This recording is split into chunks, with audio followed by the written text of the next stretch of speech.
So ngayon mga ka-Angel, ay magkwekwentuhan po tayo ngayon about yung updated po na Canada benefits. Ilan sa mga Canada benefits sa ngayon, especially pag dito po kayo sa Alberta, although halos lahat pong benefits sa pag-uusapan natin ay meron po sa other provinces. So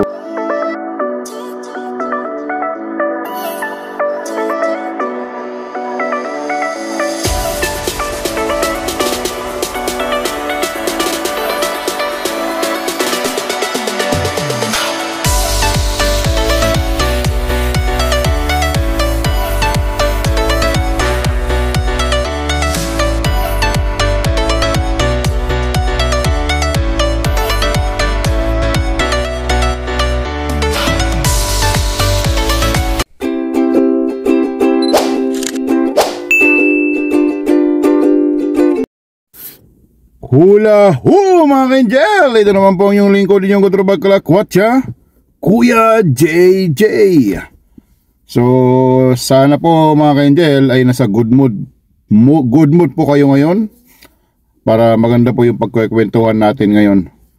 So una po ay magandang araw po sa inyo. At napansin niyo po mga ka-Angel, at naka-jacket tayo ngayon. Summer na pero naka-jacket tayo. Kasi po, sa Calgary ngayon ay may malamig na naman. Dahil early in the morning, nasa around 15 more or less degrees siya ngayon. So malamig po pagka na-expose po kayo sa labas. So nandun tayo sa labas kanina, ay naka-jacket tayo. So pumasok tayo sa car para magkukwentuhan muna tayo mga Angel. So ngayon mga ka-Angel, ay ibahin naman natin ang ating mga maipipicture ngayon sa video natin. Kasi po yung mga past days ay mga travel po yung napipicture natin, especially sa US. Nung yung naging pinuntahan namin, nag-US kami last time. So ngayon mga ka-Angel, ay magkwekwentuhan po tayo ngayon about yung updated po na Canada benefits. Ilan sa mga Canada benefits sa ngayon, especially pag dito po kayo sa Alberta, although halos lahat pong benefits sa pag-uusapan natin ay meron po sa other provinces, so at saka territories. So una po mga ka-Angel, like I said, yung Canada ay marami pong benefits yan na makukuha natin. Especially po pagka ikaw ay at least permanent resident and of course the Canadian citizen. So una po mga ka-Angel, tulad po ng paulit-ulit kong sinasabi, ay lagi nating uunahin at consider yung mga chikiting natin. So yung Canada po, isa po sa pinakamagandang bansa na mag-raise ng family. Kasi po, yung school from kindergarten up to high school ay libre po. Yung ibig sabihin, yung mga tuition fee ganyan is wala. Ganyan. So yun po yung kagandahan. Siyempre yung education is one of the top of the world po yung Canada sa about yung quality ng education. So alam naman po natin na yung mga chikiting natin ay hanggang 18 years old ay meron silang matatanggap na child support na benefits from the government, especially sa federal. At plus meron din pong additional yan, depende po sa province ninyo kung saan kayo nakatira. Like sa Alberta, meron din po silang tinatawag na Alberta Child Benefits aside from the federal child benefits. So depende po yan sa income po ninyo sa yearly. Pagka nag-file po kayo ng income tax or tax sorry, sa government, ay doon po nila i-base yung computation kung magkano po yung marireceive nyo na benefits na pera from the government sa federal or sa province. So Kaya very important po na magpa-file tayo on time sa government para kung malaman nilang low income po tayo itong year na previous year, ay mas malaki po yung may bibigay nila sa inyo. So siyempre kung malaki po yung in-earn natin, kinita natin nung previous year, ay i-adjust po nila yung bayad. So going back po tayo, so una po pag-usapan natin yung child benefits mga ka-angel. So yung child benefits ay entitled po yan yung mga chikiting natin from pinanganak na up to 18 years old. Abang tumatanda po kasi yung bata, nagre-reduce po yung may bracket po kasi yun, nagre-reduce yung amount of money na makukuha. So in-update na naman po nila from the federal, nagdagdag na naman po sila ng amount para sa child benefits. So yearly ang cut off po kasi o start is July every year. Yun, dun yung parang cut off kasi po siyempre intayin muna nilang makapag-file muna kayo ng tax na which around March, April ganyan until the deadline, and then after that they will review atong family na ito is mababang income, so yun i-adjust nila or ganyan. So July, by starting July I think, or July or August, so nagdagdag po yung government na naman ng at least I think around more or less 300-400 something like that sa annual na amount po yung child benefits. So kino-compute po kasi nila yun ng buong taon from July up to June or then July start again yung yung computation. So nagdagdag na naman po sila ng child benefits mga ka-angel. So wala pong malaking bagay po yun, especially sa inflation. At least makadagdag, makatulong sa ating family at makabili tayo ng mga sa mga chikiting natin sa mga kailangan. So nagdagdag na naman po sila at very good news po yan. At least sa August pa yata yung effectivity nung dagdag na yon. So by next month. So check nyo lang po sa bank account po ninyo yan at mapapangiti po tayo. So pangalawa po, may tinatawag silang mga ka-angel na naman yung GST HST refund. So it's a quarterly payment. Kung low income, the higher po na naman yung bibigay. So GST po mga ka-angel, dito po sa Alberta, GST ang tawag natin sa sales tax na binabayaran natin pagka mag-purchase tayo ng mga goods or other services, GST. So dito sa Alberta, may part doon sa East Coast ng Canada ay tinatawag po yan GST sa atin dito sa Alberta, HST naman doon sa East Coast. Usually yung mga East Coast na provinces, yung mga Ontario, New Brunswick, ganyan, Nova Scotia area, HST, yun yung harmonized sales tax. Yung harmonized, yung parang blinen nila, parang pinagsama na kasi yung yung tax nila doon, yung kumbaga the tax from the province and the federal combine na, tapos in-average parang ganon. So yun, so almost similar lang din naman po yun dito sa yung style. So HST naman tawag nila doon. So since nasa Alberta pa tayo, pag-usapan natin yung Alberta. So GST po sa atin. So may mga refund po yan, especially po pagka low income po kayo. Hindi po, tulad po ng sinabi ko, may tax man tayo, ay hindi naman tayo gugutungan ng todo naman yung government. May nakikita naman natin sa mga infrastructure benefits like that, binibalik naman yung mga binabayad natin tax, some part na ganito dahil gusto nila tayong masaya lagi mga ka-angel at makakaahon tayo sa pang-araw-araw nating pamumuhay, hindi rin nahihirapan. So ganun kalabang ang Canada, yung mga tao dito. So yun mga ka-angel ay good news dahil nagdagdag na naman po sila sa quarterly na payment. So basta nag-increase po sila. So ang expect na na payment itong quarterly na ito is around October po yata. So check nyo po yan kung kanino maihuhulog sa bank account po ninyo, sa Mrs. o sa Mr. So by October po yata yung payment. So monitor po natin yan at siguradong madadagdagan ang mga ngiti na naman natin.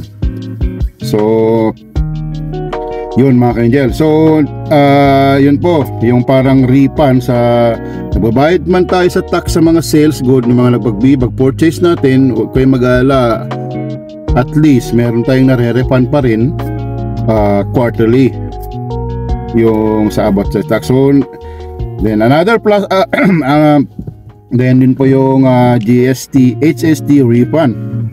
So pangatlo po mga ka-angel ay meron din po silang tinatawag na advance workers benefit po yata yun. So yun po yung ano mga ka-angel, yun yung parang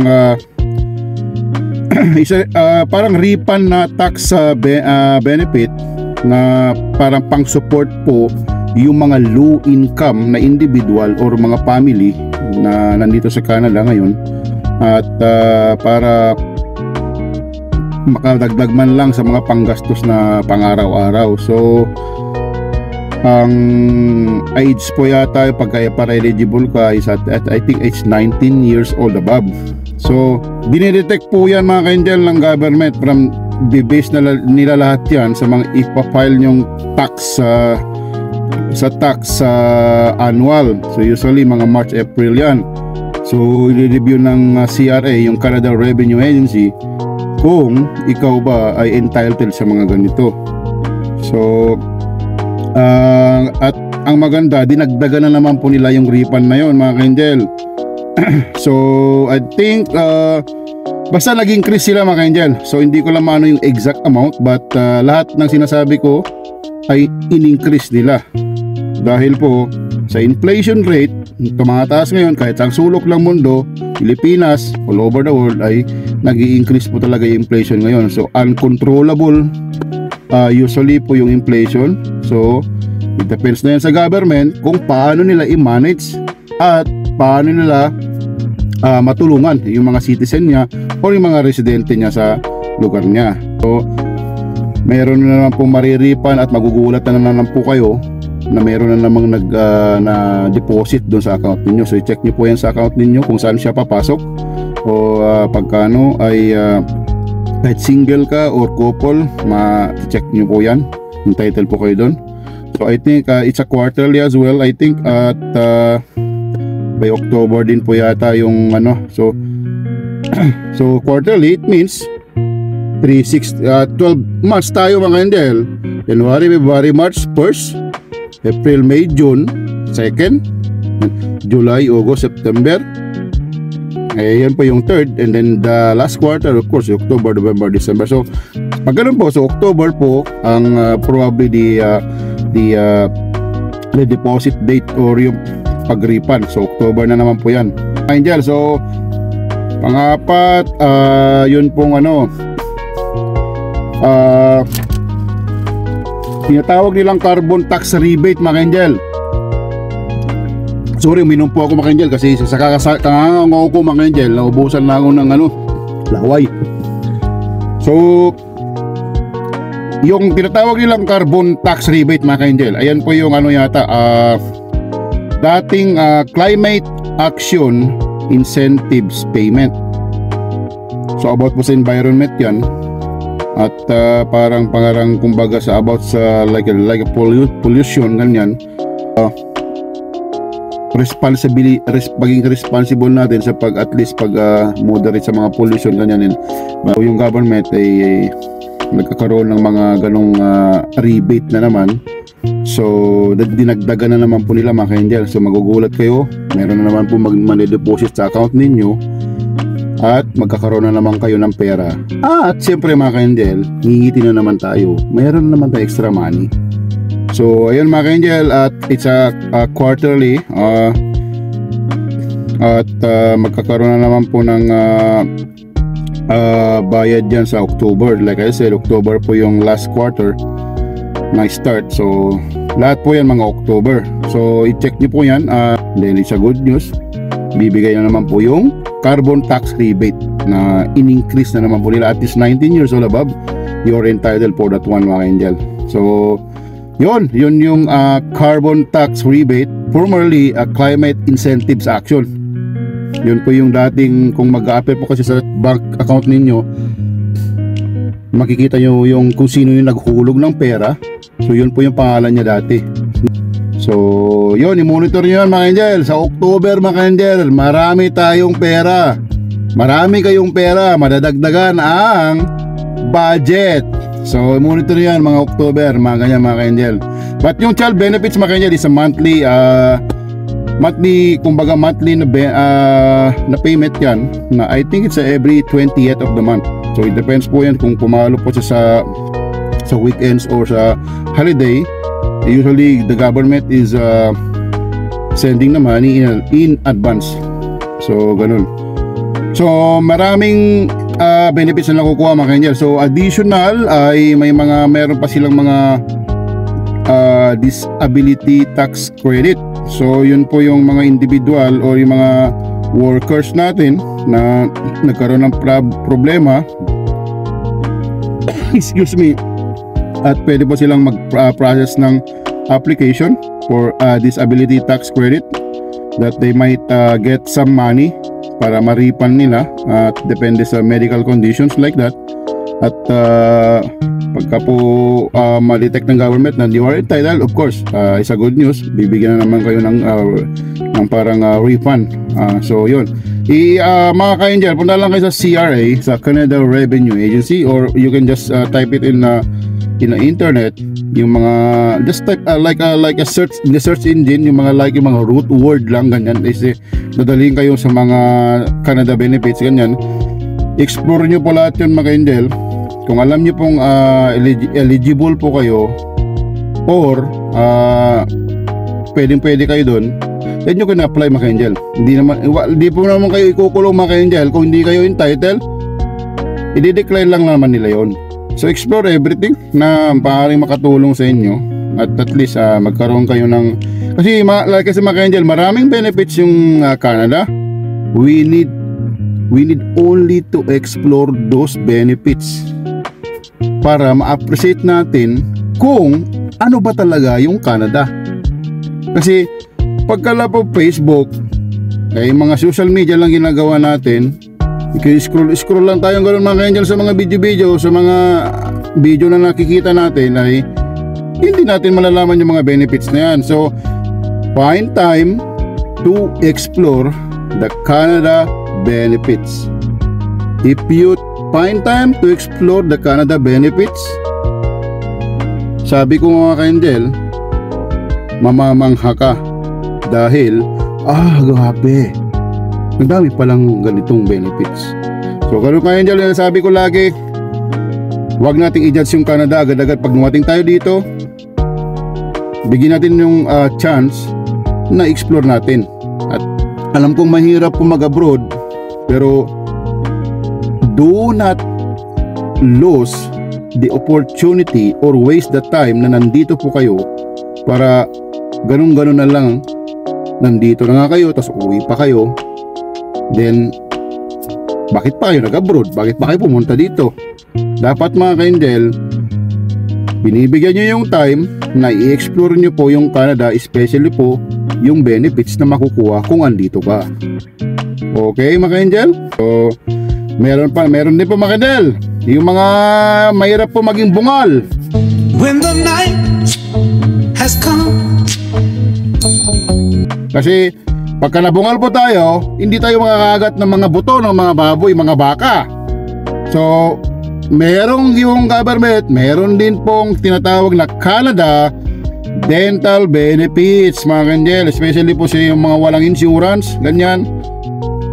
Bibigyan po kayo ng government, yung mga walang work, ganyan. So suporta kayo yung government, tutulungan kayo para magpangipin, magpapunta sa doktor. So per member of the family po yan. So yung amount ng money, for example, more or less 1,000. For example, yung ibibigay ng government is each person po yan sa family. Kung 5 kayo, o tig 1,000 kayo na meron kayong ganon every year. So, yun mga kanjal, pwede kayo mag-apply dyan kung wala po kayong insurance. Pero pagka may insurance na kayo sa company nyo, hindi na po yata, siyempre, obvious naman po, kailangan na doble-doble na. So, one insurance is enough actually, kasi every year naman po yan. So, yan, alagaan po natin ang ngipin natin dahil mahirap po kumain. Hindi tayo masasarapan sa kinakain natin kung wala tayong ipin. Sisip-sipin na lang po natin yun, pag ganun. So, yun po yung Canada Dental Benefits. So, i-add ko lang po mga ka-angel ay yung mga so yun po, yun. And one more thing po, yung tinatawag nilang housing rebate, ang para pong meron din po yan, alimbawa na-purchase kayo ng bahay, I think you have 2 years to file a rebate from the date of purchase or from the date of moving. At kung low income po kayo or nagkaroon kayo ng disability, ganyan, at nahirapan kayong mag-work, pwede rin po kayong mag-file ng rebate. Yung kasi po dito sa Alberta, when you purchase a house, you need to pay for the GST. So yun yung yung usually na GST nag-appear na ganyan. So yung binayaran nyo na GST, you can apply for a rebate from the GST that you paid when you purchase the house. So it depends po din yun sa income po ninyo at saka yung status ninyo. So yung government, pwede kayong maripanan ng rebate na naman po. So yun mga ka-angel. At magbabayad naman po ng tax, pero binibigyan ng government lahat ng pagkakataon na parang itatama nila kung ano yung status mo sa buhay ngayon. At syempre yung mga inflation ganyan, tumutulong po sila para hindi tayo mahihirapan na nabubuhay sa Canada. Kasi we give our service to the government para sa economy, and kumbaga they want to give us back yung mga services natin na pinoprovide. So kumbaga babawiin din tayo sa mga ganong bagay. Kumbaga give and take ang dating. So yun mga ka-angel, yung mga ilang benefits na na-update ngayon sa 2024. At yun yung mga last kong nasabi. Pwede po yung i-check yan sa website ng CRI, Canada Revenue Agency, or sa Canada Government. At makikita nyo kung eligible po kayo, pwede kayo mag-apply. Pero yung mga una kong nasabi, yung child benefits, yung carbon tax, yung GST, HST refund, at saka yung iba, kasi automatic po yan na nadedetect nila yan sa income tax filing natin. Makikita nila yung amount of money kung i-adjust nila yan. So yung child benefits sa monthly benefits, tax free from the government na para sa mga chikiting natin, and then the others it's a quarterly. So probably lahat ng quarterly is this coming October po yung pagbayad. So yung child benefits is a monthly, yung GST, HST credit, yung advance Canada workers benefit, at saka yung Canada carbon rebate. Yun po yung climate action dati. Sa October po lahat yan. So yun mga ka-angel, yung mga naging update po ng government sa 2024. At expect po na magkakaroon tayo ng mga extra money sa October. So and of course yung mga child benefits na increase po nila yan. So per child po ang bayad dito mga angel. At I think 6 years old below, they got more money. And I think 6 years above, basta po tumatanda yung bata at depende sa income din, ay palit po siya hanggang sa lumaki siya. But it's still a free money from the government that can help our kids.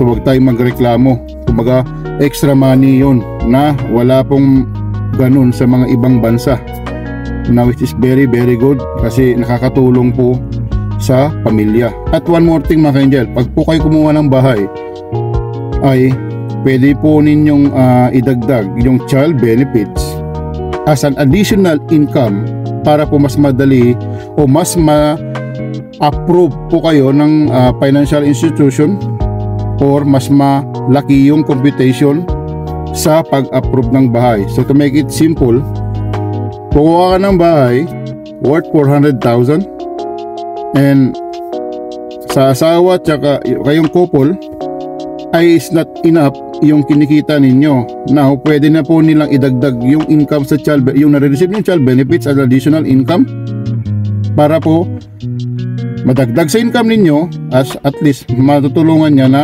pataasin yung approval po ninyo sa bangko. For example, ay 400,000 yung bahay and then approve lang po kayo ng let's say 360,000.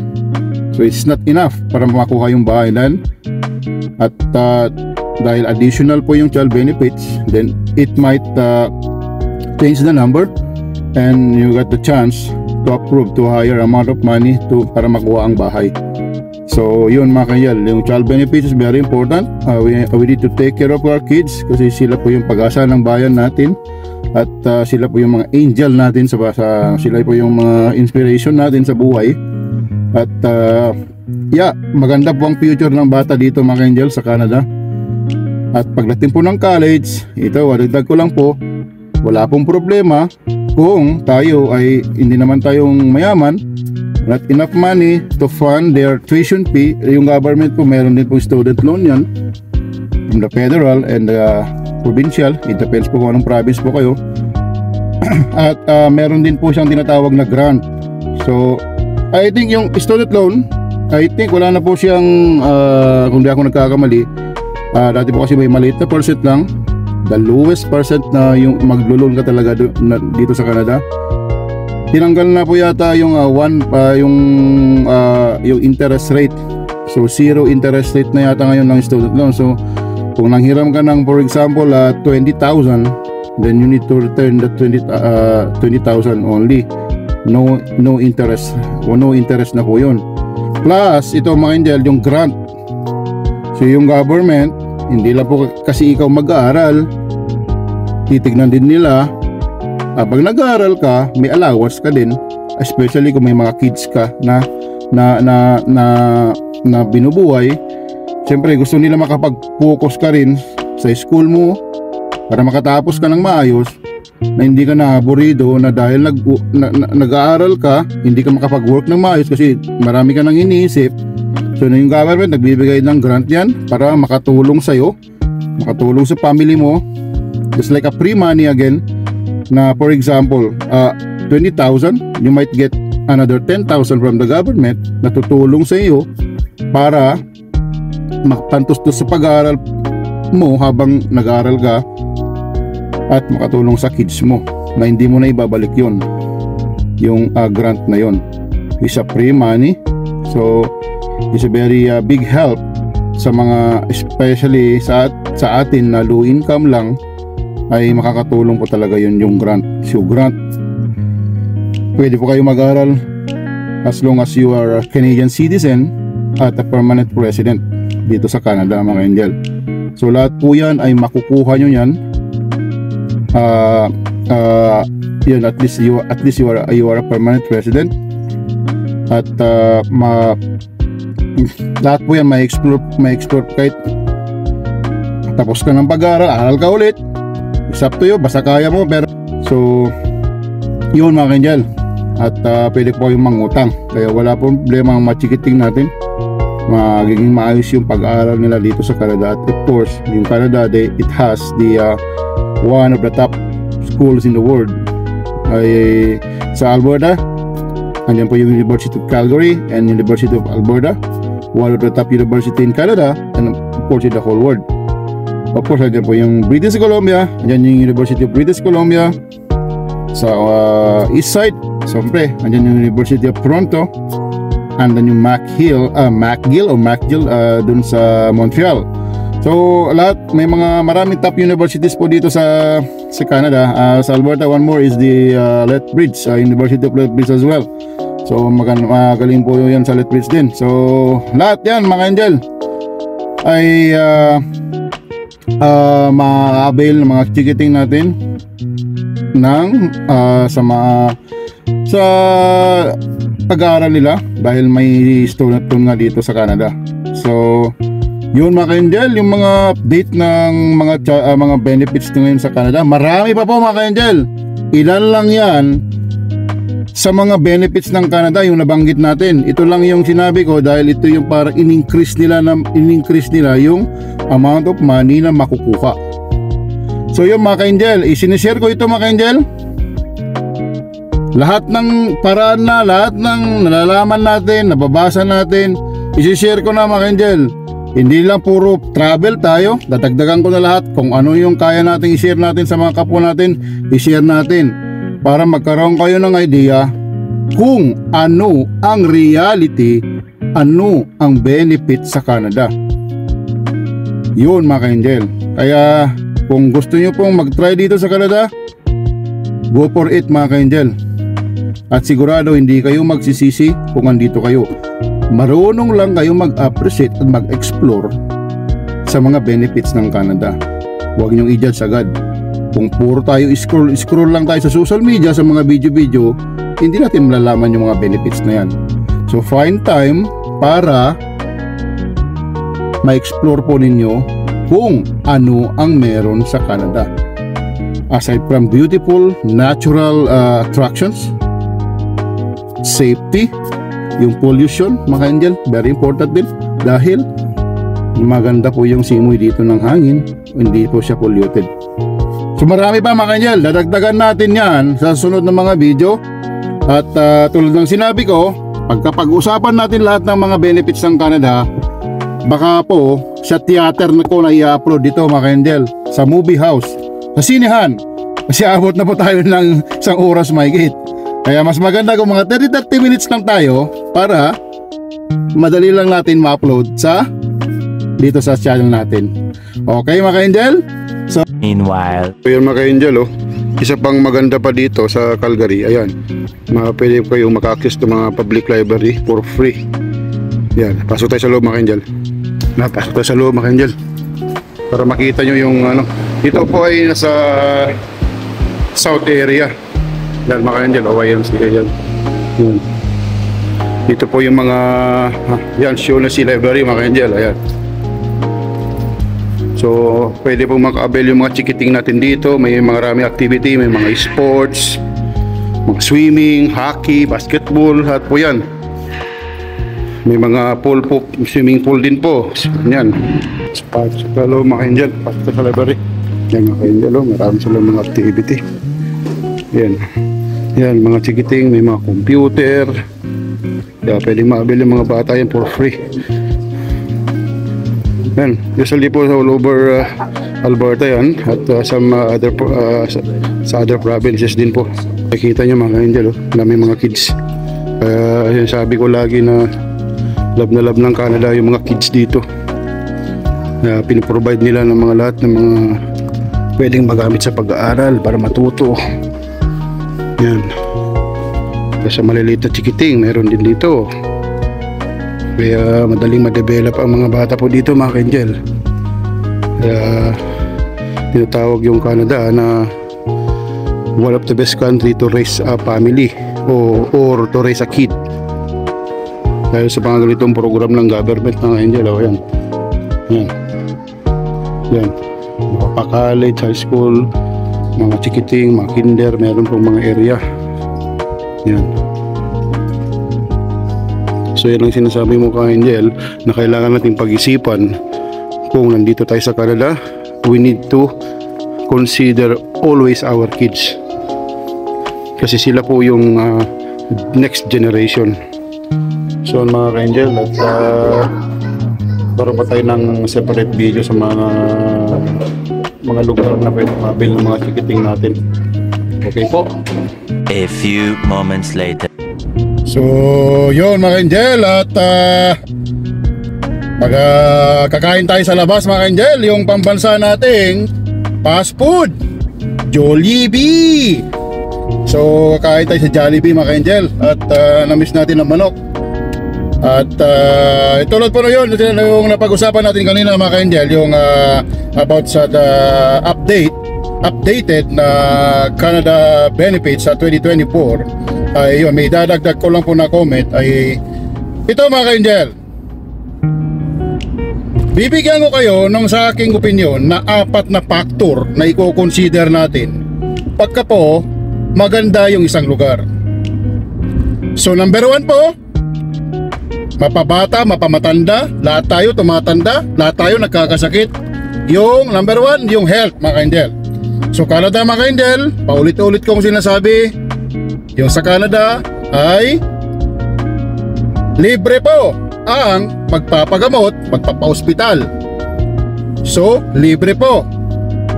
So yung number 1 mga ka-angel, i-consider natin yan kasi it doesn't make sense, milyon-milyon na pera natin, pagka nagkasakit po tayo, mauubos po yan.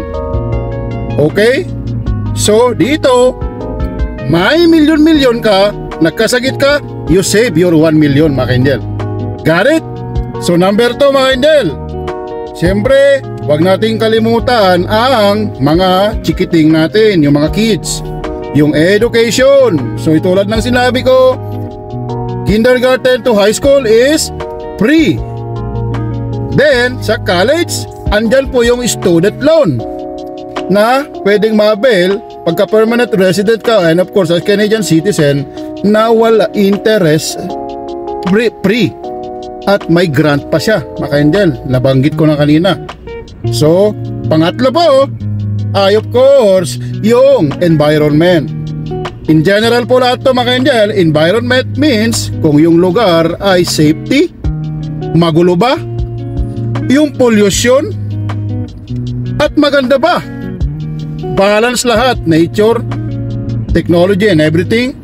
Pagka po okay yan, then isa pong factor yan na i-consider. Pangapat, last but not the least sa aking opinion, ay yung benefits na makukuha natin sa isang lugar o country. Kung ito ba, ano ba ang benefits? Anong mapapala ko dito pag dito ako nag-stay? So yun mga ka-angel, health, education, environment, at yung benefits. So na-discuss natin lahat yung iba, yung kanina. So yun mga consider ang inyong i-consider. At like I said, pagka andito po kayo, nabigyan kayo ng pagkakataon na pumunta ng Canada, grab it, explore the benefits, and kailangan yung matutunan i-appreciate para ma-realize ninyo kung gaano kahalaga yung pag-stay natin dito sa Canada. So ito ang sinasabi ko mga ka-angel, we might live here in Canada but still Filipino by heart mga ka-angel. Okay? Okay. So nagbibigay lang po ako ng inspiration sa inyo at mapagbigay ng liwanagan yung mga nalulungkot nating mga kababayan na nagpupunta dito at nag-give up agad-agad. So wag po, at tulad ng sinabi ko, wag lang po tayong scroll ng mga pinapanood nating video, yung mga nakakatuwa o whatever. Kailangan natin magbigay ng panahon para pag-aralan natin yung realidad at kahalagan pag nandito tayo sa Canada. Okay mga ka-angel? At yun, sana nakapagbigay ako ng inspiration at tulong sa pagpapaliwanag natin yung kahalagan na nandito po tayo. So tulad po ng nabanggit ko nakaraan mga ka-angel, at aking i-example na lang po sa pagkain na lang po mga ka-angel, hindi po tayo makakain pagka wala po tayong sausawan. Or maybe, pwede, hindi tayo makakain kung walang kanin. Mahirap kumain. Mahirap din kumain kung wala ring ulam, of course. At mahirap din kumain kung walang tubig. So lahat po kailangan kompleto mga ka-angel. Ganun din po, pagka po sa isang country, Kung hindi naman siya perfect, at least meron siya at maganda yung mga grade, yung mga rating po ng category, yung tulad ng mga nabanggit ko na health, yung education, yung environment, at saka yung benefits. Pag lahat po yun, mataas yung antas, yung rate, it means you did the right choice, mga ka-angel. So yun, tulad po nung sinabi ko, hindi po natin sinesell stock yung Canada, but it will really help us na ma-change ang buhay natin. Love natin ng Pilipinas. Tulad ng sinabi ko, we might live here in Canada, but still Filipino by heart. Yung Canada nagbibigay ng kabuhayan natin ngayon, yung Pilipinas, dyan tayo nagsimula, kaya hindi mawawala yung Pilipinas sa ating puso. So love natin pareho, mga ka-angel, at ang pinaka-importante doon, siyempre, ay kung saan tayo nagiging masaya ngayon, at yung wag nating kalimutan ang pagdadasal sa Panginoon sa lahat ng biyayang natatanggap natin. Okay, mga ka-angel? So ayan, mga ka-angel, so bisilip na si Joel GB. Ayan na. So kakain tayo ngayon ng manok, kasi na-miss natin si pambansa nating fast food. Tangkilikin natin ang sarili nating mga ka-angel. So ayan, so mayroon pong Jollibee dito sa Calgary, mga ka-angel. So yun, mga ka-angel, kakain muna tayo dito sa Jollibee. So yun, sana po nakapagbigay ako ng inspirasyon sa inyo, at magiging matatag lang po tayo. Always pray to God. Always pray to God. It really works. So ito po yung lingkod ninyong katropa at kalakwatsa, Kuya JJ. May God bless you always po. Hanggang sa muli.